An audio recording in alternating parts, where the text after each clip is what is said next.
The first of the 3 modes in the listing view that we will be exploring is the Single Edit mode.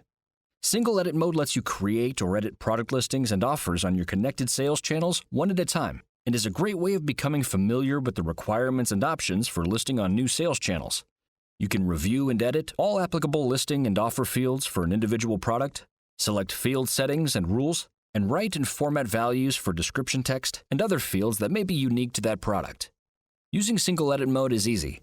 You can navigate to Single Edit mode from the Channel Cloud home screen, or using the drop-down Listing Mode selector from the Listings view.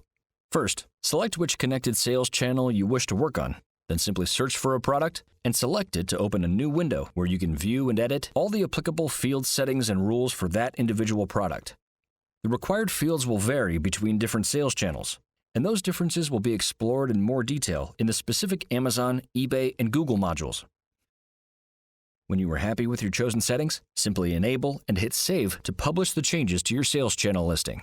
Whilst the Single Edit mode is a great way to get started listing your products for sale on a new sales channel, the fastest way of creating listings and offers across your entire product catalog is by using Multi-Edit mode with the Codisto Express Grid.